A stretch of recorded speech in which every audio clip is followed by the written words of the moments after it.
good to be here, man. I love you guys. I love you. I love you. I love you so much. I come to Buffalo. That's how much I love you. It's fucking cold.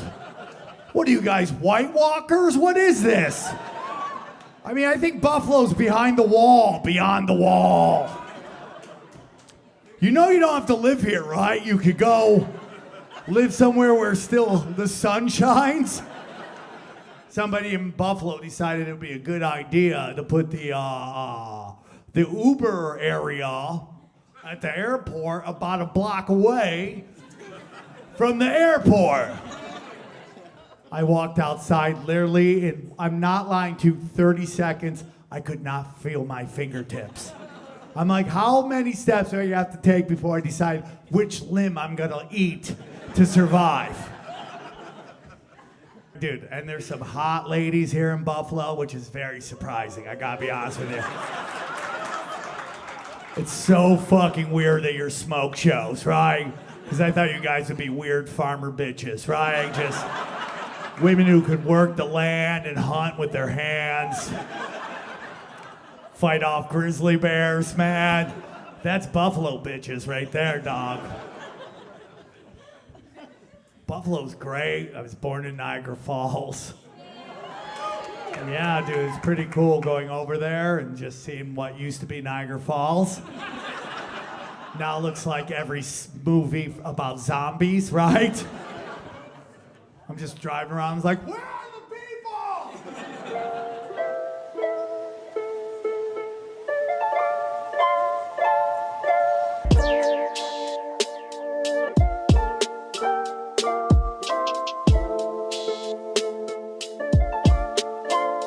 Every summer, every holiday, I would come to Niagara Falls and I would come see my grandparents, my uncles, and my aunts, my cousins. And, you know, we would always drive by this area with these houses boarded up. And my father would tell me the story of Love Canal, right?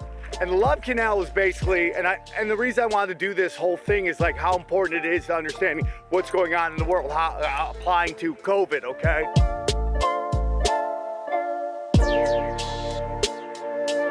So in 1890, William T. Love, he thought there was gonna be a giant industrial boom in Western New York. So he wanted to create a water and electricity system. So he built a canal that would connect both sides of Niagara Falls.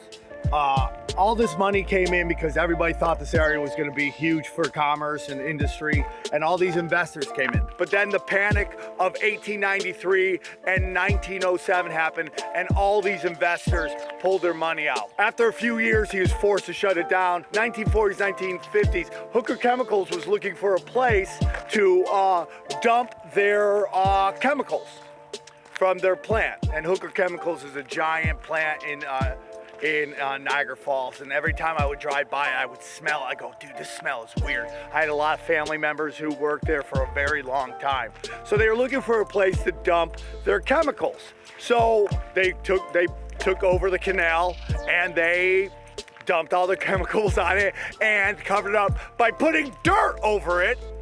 Basically, dirt was the way they covered up the chemicals. From 1947 until 1952, the Hooker Chemical Company used the Love Canal section of Niagara Falls as a dumping site for toxic waste.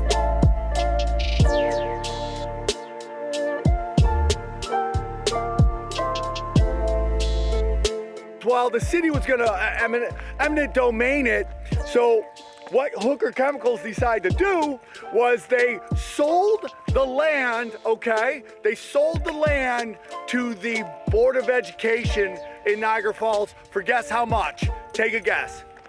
Right here, brother. $1 bill. They sold it for $1 bill. Hooker Chemicals sold the land to the school with $4 with one agreement that they had no legal liability. Right? Yeah. They couldn't get sued. Where have we heard that? What is that like? That's just like right today with the pharmaceutical companies. You have to ask yourself, what's up with that? Since your company dumped the chemicals. Isn't there a moral responsibility Eileen, here? there absolutely is, and if you'll go back, I have another fact line which really will give you the facts. Well, but I want them now. No. So then they decided to build housing on this. And people started moving in and living on top of a chemical dump. And over decades, people start getting awful health problems, immunity problems, nervous system problems, cancer. And over time, it became so bad, it became a national disaster. Jimmy Carter had to come in.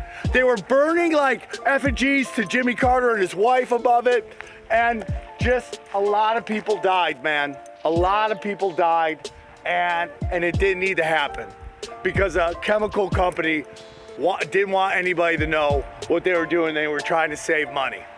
And it's really fucking sad.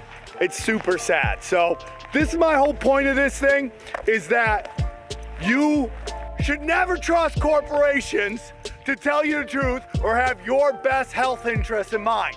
You should always question everything, and you should never sign a contract that says you can't sue a corporation. You should be able to light these motherfuckers up all the time. So what's really interesting about this dude, my uncle, I'm not gonna say his name, but my uncle worked here forever.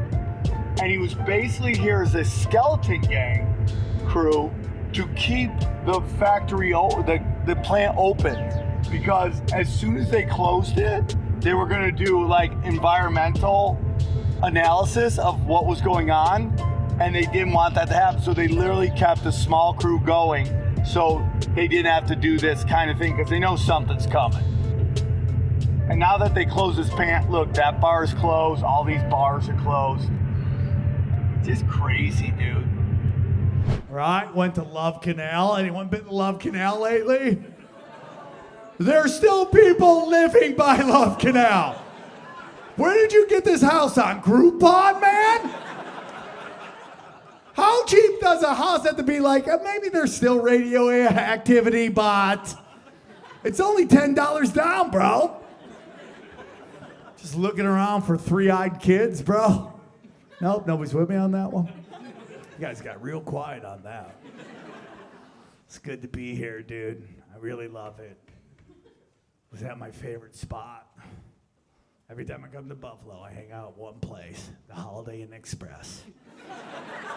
That's my jam, because you know what the Express means, right? All the housekeepers have fat asses, dog. They always have fat ass. I don't know what it is. I think it's part of the job. And if my age, there's two things you like in a lady, dude. It's a job and a fat ass, okay? That's a fucking great sweater, brother. Why, dude? It was great. What do you want me to refer to today? What's that? Okay, stop. I want to hear the Kardashians real quick. What'd you say? What'd you two say? The teabag party? Are you into the teabag party? Do you like, are we talking politics or sex moves? What are we talking about? You guys like nuts on your face, or you in for no taxes? Which one either? Either way, I'm jerking off to this story, right? If you're like, I like to eat nuts, bro, I'm like, yes, and I don't want to pay taxes. Yes! Either way, for the most tan people I've ever seen. How are you so fucking tan? You're darker than he is, dude. This guy's like, they're blacker than I am. By the way, welcome to the NAACP over here, huh? You guys are really, he's black, you're colored, okay? Holy fuck.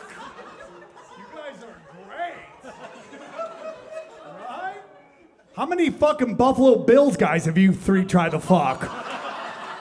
You're like, dude, if they don't pull out, we're set. Two? You fucked two of them? Good for you. You should only bang high-end pro athletes, right? Fuck them while you can. Don't let them pull out. That's what the other two are for, right? The other one's fucking them, and the other two come out of nowhere from the closet and just hold his ass down. When he's like, oh my God, I'm gonna come. They go, come. They come out commando style. He's like, what are you doing? I'm gonna come. He's like, give it to me. Give it to me. She just rolls on her back and just starts doing happy baby. This fucking baby's coming. Deal with it, Tyrone. It's coming. I couldn't get Josh Allen, so I fucked you. Right? You guys look like your pussy tastes like pink lemonade. That's what. Right? There's no way they don't do pH balance on their snatch, right? Like your pussy tastes like Jamba Juice. Why are you guys getting quiet? You know what I'm thinking. I miss talking about the 90s, dude, you know? I went off on some chick snatch trying to fucking get knocked up by fucking Bills. Is anyone trying to fuck Sabres? No, you just want Buffalo Bills. Nobody's trying to fuck the Sabres. Sabres seem like they would stick around and help you raise the kid, right?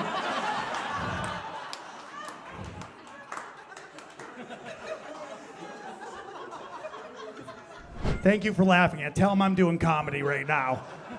I play this game called Top or Bottom. You're definitely the top, for sure. Right? You get winded and he just jumps on you and crushes it. Is that? No. Hey, dude, that was racist as fuck. Let the professional do it. Someone in a sweater like that looks like he touches children should never do jokes. He just said you look like other black people, and I'm super offended by that. Coming from the two white guys with bald heads who look exactly alike, I don't think you should throw fucking stones at people in glass houses. He's only joking. He probably wants to suck your dick, to be honest with you. That's how gay guys flirt. They get angry. You fucking bitch. I'll suck. You ever watch Charlie Brown's Christmas special? Wonder what happened to Charlie Brown? You found out. He's a fucking power bottom. There he is, gang. I think these two guys are creeping on your twink brother over here, okay? Run, son, run. Charlie Brown wants to fucking put a football up your beehole. Just know these guys want to wreck your brother's shitter right now. She's like, oh my God, it's true.